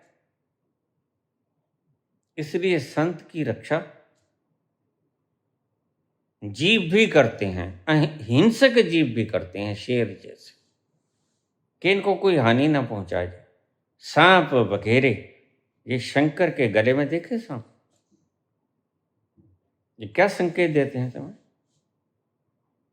कि जो व्यक्ति शुद्ध बुद्ध होता है उसकी रक्षा विषैले जीव जंतु भी करते हैं। वे अपनी रक्षा आप नहीं कर सकते। तो सांप, बघेरे, सांड ये करेंगे उनकी रक्षा।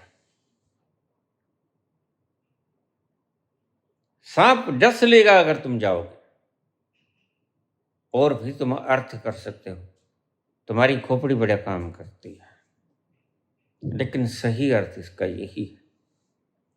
कि शंकर के शरीर का, शिव के शरीर का रक्षा करेगा वह एक कोबरे से भी बड़ा कोबरा। तुम उसके करीब जाके हिंसा नहीं कर पाओगे। ये साइकोलॉजी का सिद्धांत है। तुम जिसे भय दिखाओगे वह तुमसे प्रेम नहीं करेगा। इसलिए अगर वास्तविक प्रेम चाहते हो, दुनिया तुम्हारे मरने के बाद तुम्हें याद करे, इतिहास में ही नाम ना हो, हृदय पर भी तुम्हारा नाम लिखा जाए कृष्ण की तरह।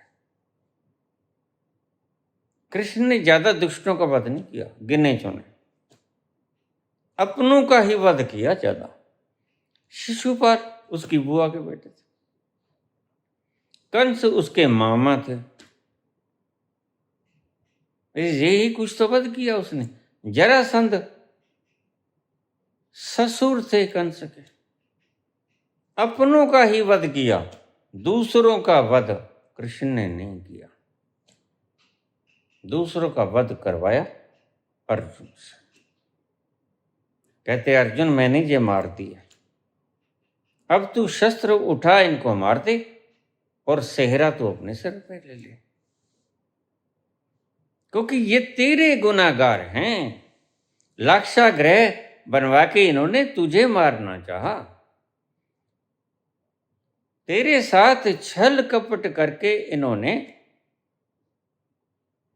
तुम्हारा राज्यपाट छीन लिया, इंद्रप्रस्थ छीन लिया।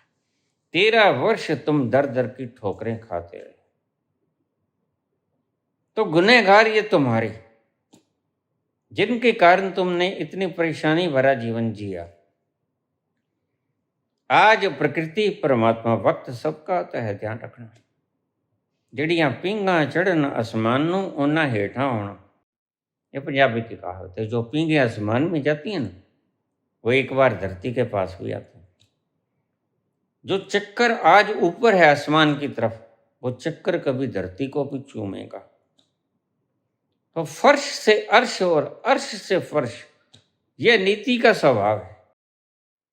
कभी मत सोचना कि हम सदा ही अर्श पे रहेंगे, नहीं, कभी तुम फर्श पे भी आओगे। और तुम भय मत फैलाना। अगर तुम पुरस्कृत रूप में प्रेम चाहते हो तो। अगर तुम प्रेम नहीं चाहते, तुम नफरत चाहते हो, लोग तुम्हारे जाने के बाद फिर जैसे मरे, तुम्हें क्या बताऊं, उसका पेट चीर दिएगा मुसोलिनी का। और गुरु थे हिटलर, मुसोलिनी का पेट चीर दिया गया, उसकी घरवाली का पेट चीर दिया गया। उसकी आंतें 22-25 फुट लंबी होती है हमारी आंतें, वो दूर तलक ले गए। थोड़े थोड़े जिंदा थे, थोड़ी थोड़ी होश थी। क्या बीती होगी उनके ऊपर। और इतनी देर लगाई उनको मारने में, सारी दुनिया में, सारे जीवन में जो उन्होंने पाप किए थे, थोड़े से क्षणों में ही उन्होंने भोग लिए। 2-4 घंटे तड़पे वो, और 2-4 घंटे 2-4 कल्पों के समान बीते। ऐसा ही हशर होता है बैर दिखलाने वालों का। तुम्हें कोई इतनी खासियत नहीं परमात्मा ने डाली।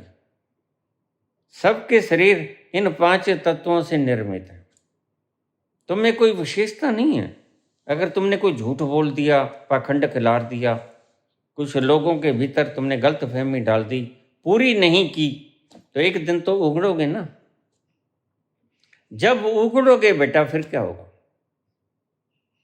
फिर तो वही होगा, तेरा क्या होगा कार्य। हंसो। तुमने पूछा कि जब मैं भीतर गया तो भीतर से आया, काश पिताजी मर जाते। सभी के भीतर ऐसा दबाया हुआ सब आता है। सभी चीजों को क्या खोलूं? तुम्हारे भीतर से जो भी कुछ आता है वो बस सिर्फ देखना, निर्णय मत करना। Do not decide at all. ये गलत है, ये ठीक है, क्योंकि वो समाज बोलेगा ये गलत है, तुम नहीं बोलोगे। समाज ने तुम्हारे बीजे में भर दिया कि ये गलत है, ये ठीक है। तो सिगमंड फ्रॉइड कहते हैं कि अपनी ही पुत्री पर कामवासना उठती है। फ्रॉइड कहते हैं क्यों? क्योंकि जब तुम्हारी पुत्री बड़ी हो जाती है तो तुम्हें अपनी पत्नी की याद आती है। जब पत्नी तुम्हारे साथ नई नई ब्याही थी या डेट फेट चल रही थी तुम्हारे साथ, उस रूप में बिल्कुल हूबहू नैन नक्श होते हैं, तुम्हें वो याद आ जाती है और तुम्हें वासना उठती है अपनी ही बेटी के प्रति। लेकिन इट्स अ नेचुरल प्रोसेस।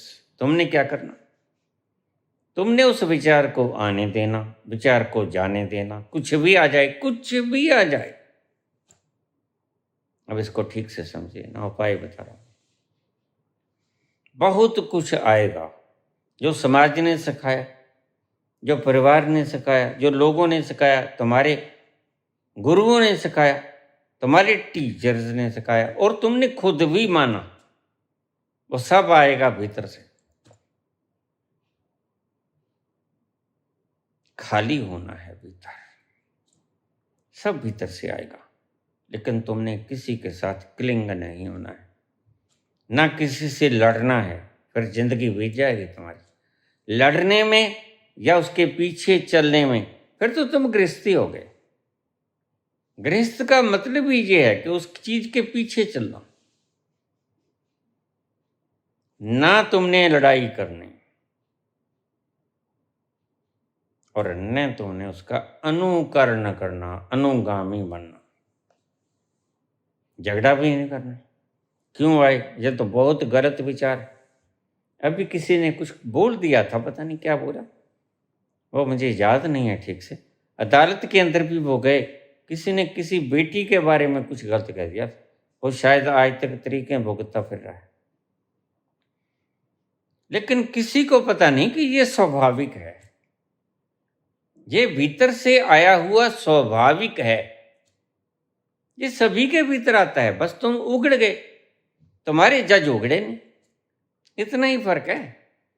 जब वो भीतर जाके देखेंगे वही यही पाएंगे जिन्हें वो गंध कहते हैं। उनके भीतर भी यही भूसा भरा पड़ा है। फर्क इतना है कि तुम उगड़ गए, जो पकड़ा जाए वो छोड़, जो ना पकड़ा जाए वो साधु। तो उसको पता नहीं, मैं उसका केस नहीं जानता, कौन था वो, नाम भूल गया, लेकिन वो कहानी मैंने सुनी थी, ऐसा कुछ हुआ था। किसी ने कुछ कमेंट कर दिया था उसका, वो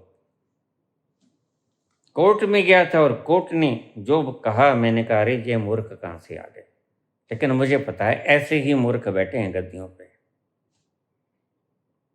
अरे ये भीतर के तुम्हारे अचेतन से निकले हुए शब्द हैं, जो तुम्हारे ही समाज ने किसी भांति भर दिए। तुमने निषेध कर दिया किसी चीज का, तुम्हारा मन उस निषिद्ध वस्तु की तरफ भागेगा। यह मन का स्वभाव है। तुम लिख दो कहीं, यहां झांकना मना है, हर व्यक्ति देख के जाएगा, देखें तो क्या है। यह मन का स्वभाव है, तुम दबा लोगे उसको। इसलिए उन्मुक्त छोड़ दो, अपने मन को उन्मुक्त छोड़ दो। मन को, कार्य को नहीं, मन को उन्मुक्त छोड़ दो, मन को आजादी दे दो। तो मैं जब यहां किसी को दीक्षा देता हूं तो मैं कहता हूं मन में जो विचार आता है आने दो, जाने दो। तुम सहजता से बैठ जाओ। वैसे तो मन में विचार कोई उठता नहीं, आमतौर से यहाँ आके तरंगे ही ऐसी। लेकिन फिर भी अगर ज्यादा कचड़ा भरा पड़ा है तो उठेगा। लेकिन तुमने कोई उसके साथ लड़ाई झगड़ा नहीं करना, उसके साथ ईर्ष्या द्वेष नहीं करना, छेड़छाड़ नहीं करना, उसे आने देना, उसे जाने देना। वह विचार है, विचार सिर्फ विचार, ध्यान रखना। और विचार शब्दों से हैं, विचार कृत्य में नहीं बदला है। विचार हैं, विचार के साथ जब तुम्हारी चेतना जुड़ेगी, यानी तुम जुड़ोगे, तो वह कृत्य या कर्म बन जाएगा। बस उसको कर्म मत बनने देना। और कर्म बनेगा जब विचार के साथ तुम संग होगे, तुम्हारी चेतना की शक्ति उस जड़ विचार के संग जाएगी तो वह कर्म में परिवर्तित हो जाएगा। बड़े सरल शब्दों में गहरी बात कह रहा हूं। कुछ भी आ सकता है, कुछ भी आ सकता है, पता नहीं किसी के भीतर क्या आएगा, लेकिन ये विचार सिर्फ विचार है। जैसे तुम्हें कुछ भी स्वप्न आ सकता है, तुम्हारे वश में है क्या? और तुम फिर उस स्वप्न के लिए, बहुत से पागल मैंने ऐसे देखे हैं, अच्छा ये स्वप्न आ गया तो फिर तुम ऐसा करो, प्रायश्चित करो। कोई प्रायश्चित नहीं करना। यह अचेतन मन के, इसे ही तो मैं गंदगी कहता हूं। ये बाहर आएंगे और बाहर आएंगे निकलने के लिए, कैथार्सिस के लिए। इन्हें जाने देना, इन्हें आने देना, इन्हें स्वतंत्र घूमने देना। यह बाहर वातावरण में खो जाएंगे। बस ये है इनका आना जाना और इनका फलसफा। अंतिम बिंदु, ये निकल जाएंगे, प्रकृति में खो जाएंगे। और प्रकृति बड़ी विराट है, इसके बारे में तुम जानते हैं। तुमने इनको संकीर्ण नियमों में बांध लिया, इसलिए मैं मानव को पागल कहता हूं, पागल सभ्यता। क्योंकि जब तुमने प्राकृतिक चीजों को जिंदगी के साथ बांध लिया बंधन के रूप में, तो फिर तुमसे बड़ा पागल और कौन है? कभी मत बांधो। जिन्हें तुम वासना ही कहते हो तुम्हें पता नहीं, वो सिर्फ ऊर्जा है। मुर्दे में कभी वासना आई? मुर्दे के आगे से तुम सुंदर से सुंदर पुरुष, बलिष्ठ पुरुष या सुंदर से सुंदर स्त्री गुजर जाए, वो कभी एक्टिव मोड में है? नहीं आता। क्यों? चेतना नहीं। चेतना गई, फुर्र हो गई, तो आराम निकल गए।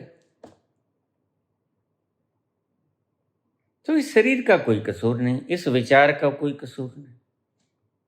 विचार बाहर आएगा, तुम्हारे विचार में आया कि पिताजी मर जाएं, लेकिन ध्यान रखना ऐसे नहीं मरेंगे। और जहां जाकर विचार पूर्ण होते हैं उस तल पर ऐसा विचार आएगा नहीं, क्योंकि परमात्मा बड़ा समझदार है। वहां पर जाने के लिए पहले तुम शुद्ध हो। महावीर ने कहा सत्य, अहिंसा, अस्तेय, ब्रह्मचर्य, अपरिग्रह। यही पतंजलि ने कहा, यही बुद्ध ने कहा। वो जानते हैं गाहे बगाहे जब तुम वहां चले जाओ तो जरा भी तुम्हारे भीतर वासना अंश भर भी ना बचे। क्योंकि वहां जो अगर तुम गलत मन लेके चले गए तो दुनिया को विनष्ट कर दोगे। वहां संकल्प का प्रगाढ़ रूप है, जो तुम्हारे पहुंचते ही तुम जो सोचोगे वो हो जाएगा। बड़ा खतरा है वहां। शक्ति भी घनी है, संकल्प भी घना है और खतरा भी घना है। इसलिए पुत्र ये चीजें आएंगी, स्वाभाविक है। और ये शब्द प्रश्न आज मैंने बाद में क्यों लिया?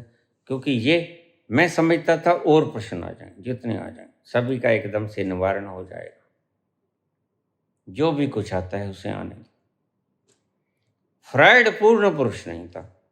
फ्रायड सिर्फ तुम्हारे चेतन और अवचेतन तक पहुंचा, इसलिए उसने अचेतन को दो भागों में बांट दिया, सबकॉन्शियस एंड अनकॉन्शियस, जबकि ऋषियों ने सिर्फ अनकॉन्शियस कहा था। फ्रायड सबकॉन्शियस को ही खंगाल पाया, अनकॉन्शियस को खंगाल नहीं पाया। फिर जैसा तुम देखोगे, इसलिए मैं इनको ईमानदार कहता हूं। सबकॉन्शियस तक उसने खंगाला और उसने कह दिया दो रूप होते हैं। सबकॉन्शियस जो उथला उतरा है ऊपर ऊपर, यानी जो फ्रायड ने खंगाल लिया है, और जो नहीं खंगाल सका उसको कहा अनकॉन्शियस। उसने इसके तीन रूप बना दिए, कॉन्शियस, सबकॉन्शियस, अनकॉन्शियस, जबकि थे ये दो, कॉन्शियस और अनकॉन्शियस। उसके आगे दो आ जाते हैं, सामूहिक, सामूहिक। वो अनकॉन्शियस और कॉन्शियस। लेकिन तुम्हारे इंडिविजुअल मन फ्राइड ने कहा 3 है, तीसरा तो वो खंगाल नहीं पाए। तुम्हारे भीतर से बहुत कुछ आएगा। और तुम्हें और बता दूं, एक प्रश्न छोटा सा हो, ये सूक्ष्म से आया। बाबा आप बोले कि यह जो रस आता है वाणी से, यह पीता पीता वह व्यक्ति जो जापानीज था वो पहुंच गया। क्या ऐसी भी कोई ढंग है कि हम भी उस शहद को जो आपकी वाणी से लिबड़ के आता है उसको इकट्ठा कर लें भीतर? हाँ बिल्कुल है, बहुत से लोग करते हैं। रात को सोते हुए ईयरफोन को अपने कान में लगा लेना, किसी को डिस्टरबेंस नहीं होगी। और वीडियो लगा लेना, कोई भी वीडियो लगा लेना, क्योंकि प्रत्येक वीडियो मैंने उस तल पर जाकर बोली है। कोई भी ऐसी वीडियो नहीं, 5-4 वीडियोस को छोड़ के, जो कि उस तल के ऊपर जहां से बोला जा सकता है वहां जाकर ही मैं बोला हूं हर चीज। तो आप कोई भी वीडियो लगा लो, लगा के सो जाओ। एक तो नींद बड़ी गहरी आएगी। जिनको इंसोम्निया की प्रॉब्लम है वो ऐसा करें, क्योंकि जब तुम्हारा चेतन बेहोश होगा तो काट छांट नहीं करेगा। अब तुम्हारा चेतन जगते में जब तुम मुझे सुनोगे तो कितने ही मुझे मानते हो, कुछ न कुछ काट छांट करोगे, सेंसरशिप करोगे, इसलिए वो रस नहीं पी पाओगे। ज्यादा मुझे समझने वाले तो पूरा पी जाएंगे। और वह को पी गया जापानी, क्योंकि वो शब्द जानता ही नहीं मैंने क्या बोला। उसके भीतर शुद्ध रस उतरा, रस इकट्ठा होता गया। शब्दों का कोई प्रतिक्रिया आया ही नहीं, क्योंकि शब्द उसे पता ही नहीं मैं क्या बोल गया। तो इस रस को सारी रात तुम पियोगे, नींद भी घनी बड़ी आएगी, और सुबह तुम उठोगे बड़े फ्रेश उठोगे। वीडियो को चलने दो। यह फार्मूला बहुत से लोग बहुत वर्षों से अपना रहे हैं।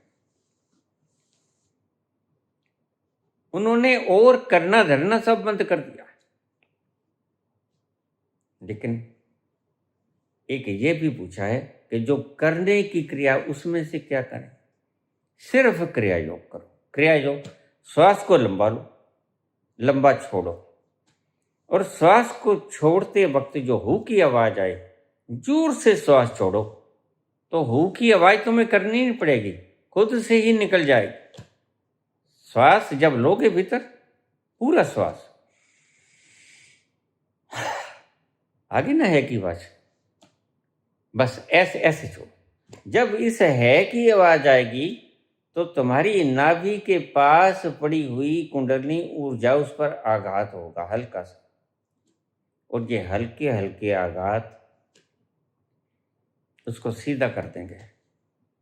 जो उस बच्चे ने कहा कि मेरी रीढ़ एकदम से सीधी हो गई, तो तुम फिक्र मत करना रीढ़ को सीधी करने का। जब कुंडलिनी जागृत हो गई, उसमें इतना वेग और ऊर्जा है, वह खुद ही अपना मार्ग बना लेगी।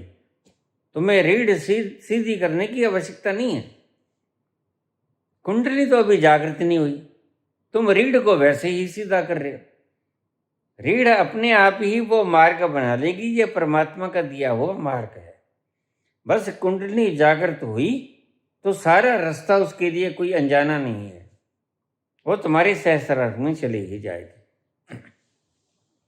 तो अगर करना है कुछ तो क्रिया योग करो, अगर सुनना है कुछ सुनिए दुख पाप का नाश। तो सिर्फ वीडियो को उस अवस्था में सुनो जब तुम्हारा चेतन सो रहा है। किसी का छीनो मत, सबको प्रेम करो। छीनोगे तो कल को जो बलि कोई और भी आएगा वो तुम्हारे से छीन लेगा। यह छीनने का रिवाज गलत है। परमात्मा ने सबको यकसां दिया है, किसी के नाम रजिस्ट्रेशन नहीं करवाई। धरती की रजिस्ट्रेशन किसी एक व्यक्ति के नाम पे नहीं है। ये सब तुम्हारे गोरख धंधे हैं। सारी दुनिया का मलकीत ये तुम्हारी सबकी साझी है, जीव जंतुओं तक की। तुमने उनका हक खा लिया, जैसे औरंगजेब ने छोटों का हक खा लिया, बड़े का हक खा लिया, दारा सिखों का हक खा लिया, और छोटे थे उससे वो भी मार दिया उसने। लेकिन हर चीज का जो बांटोगे वही मिलता है, प्रकृति का नियम है। तुमने भय बांटा, तुम्हें आखिर में वह ही मिलेगा। देर सवेर तुम्हारे पास वह ही वापस आ जाएगा। तुमने ही दिया था, तुम्हें ही वापस मिल जाएगा। यह प्रकृति का ढंग है। क्रिया योग करो, खूब करो, दबा के करो। क्रिया योग करने के बाद चुप होकर बैठ जाओ, कुछ करने की आवश्यकता नहीं। तुम्हारे अचेतन हल्के होने शुरू हो जाएंगे, और फिर जो निकलेगा उसकी तरफ तुम उपेक्षित भाव से बैठे रहो। क्या कहेंगे हम इसको? डिटैचमेंट। इसी को कहते हैं अष्टवक्र वैराग्य। कैसे वैराग्य पैदा होते हैं? उनका सूत्र देखो, भोगों से दुख पैदा होता, भोगों से दुख पैदा होता, दुख से वैराग्य पैदा होता। तो जब तुम्हारे भीतर तुमने दबाया, कुछ भी दबाया, कोई वासना दबाई, कोई विचार दबाया, कोई समाज की दी हुई कोई चीज, गलत रूढ़ियां ये दबा दी, तो जब तुम क्रिया योग करोगे तो वो तुम्हारी चेतन में आएगा धूल की तरह। जैसे फर्श के ऊपर बुहारी लगाते हो और धूल उड़ता है आसमान पे, वह आसमान है तुम्हारा चेतन। तो चेतन में वो धूल आएगी, और आएगी निकलने के लिए, वातावरण में खोने के लिए। तो तुम उसके साथ किसी प्रकार का अटैचमेंट मत रखो, उसको आने दो, आएगा, ठहरेगा, चला जाएगा। तुम कोई छेड़छाड़ मत करो। बिल्कुल उस पानी की तरह जो मैं रोज समझाता हूं, गंदला पानी, उसको एक कोने में रख दो, कंच के गिलास में डाल। सुबह तुम पाओगे सारी माटी नीचे बैठ गई, शुद्ध पानी ऊपर आ गया। तुम कुछ न करो, डिटैचमेंट, इसे वैराग्य कहते हैं। कृष्ण भी इसे वैराग्य कहते हैं, अष्टावक्र भी इसे वैराग्य कहते हैं, उपनिषद भी इसे वैराग्य कहते हैं। यह है फार्मूला। तुमने पूछा है बाबा मैं क्या करूं? ऐसी अवस्था में जो भी कुछ आए उसे आने दो, स्वागतम। जेड़ा जी आवे सो राजी जावे, फिर जाने भी दो, पकड़ो मत उसे। क्लिंगिंगनेस का मतलब है तुम पकड़ लेते हो उसको। नहीं, पकड़ना नहीं, चिपकना नहीं, उसके पीछे नहीं चलना, उनका शिष्य भी नहीं बनना है। वह विचार कहेगा तुम भोगो, बस तुम सिर्फ सुनो। डिटैच्ड रहो, वैराग्य से भरे हुए, क्योंकि वह विचार है, जड़ है, वो तुम्हारा नहीं है। विचार की स्वतंत्र सत्ता है, वो तुमसे अलग है। तुम इस अलग सत्ता को पहचानने की चेष्टा करो, अपने आप से जुदा है ये तुमसे। विचार जड़ है, तुम चेतन हो, इसलिए तो देख पाते हो उसे। मेरे ख्याल में सारी प्रोसेस तुम समझ गए हो, लेकिन अगर फिर भी कोई कमी रह गई मुझे प्रश्न कर सकते हो। यह अचेतन में से आई हुई बात है। साइकोलॉजी अवश्य पढ़ो, और कोई प्रश्न तुम्हें आता है जीने का ढंग, तो पूछो एआई से, वो तुम्हारी सारी समस्याएं हल करेगा। देखिए, जिससे तुम पूछते हो उस व्यक्ति के खुद की वासनाएं मिटी नहीं, पहली बात। अगर मिटी होती तो वह न कहता कि संस्था के हाथ मजबूत करो। कम से कम इतना तो है कि उसमें लोह पकाया है। संस्था के हाथ मजबूत करो। वह इतने ज़्यादा सब्सक्राइबर बनाने का यह एक वासना है, अपना फैलाव हो गया उसका। तुम चाहते हो करोड़ों में सारी धरती मेरी अनुयायी बन जाए, तो कृष्ण कहते ऐसे अनुयायी मत बनो। अनुयायी बनाने हैं तो तुम अपने भीतर उतरो। तुम्हारा फैलाव ही इतना है कि सारी सृजना में तुम समा जाओगे। सारी सृजना तुम हो। ऐसे ऐसे बनो अनुयायी, फैलो, सारी विश्व में फैलो। उसे तुम प्रेम कह दो, उसे तुम करुणा कह दो, इसे तुम फैलाव कह दो। अष्टावक्र कहते हैं, याज्ञवल्क्य कहते हैं कि फैल जाओ, तुम असीम हो, तुम्हारा कोई और छोर नहीं है। तो यह सिर्फ सीखना नहीं है हमने, यह होना है हमने। इसको सिर्फ थ्योरेटिकल सूचनाओं की तरह संग्रहित नहीं करना है जैसे ये आचार्य लोग किए बैठे हैं। हमने फैलना है इन प्रैक्टिकल। और कैसे फैलोगे? अपने भीतर जाके फैलोगे। उस पॉइंट पे जाओ जहां पर तुम अनंत का विस्तार हो जाते हो। यह बात प्रैक्टिकल की है, शायद कम समझ पड़े, लेकिन भीतर जाओगे, फैलोगे तो तुम सभी समझ जाओगे। फिर तुम वहां पहुंच जाओगे जहां आनंद और अनंत का विस्तार है।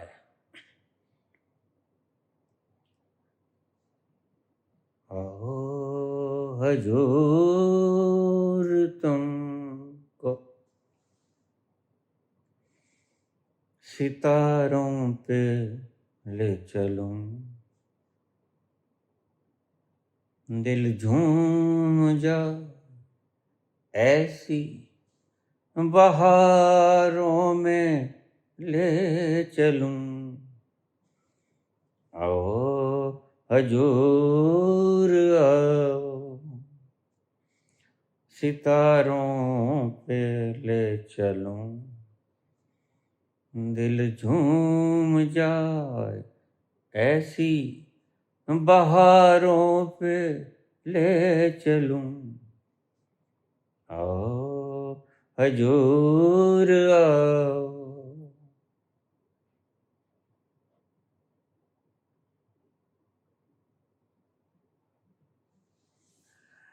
धन्यवाद।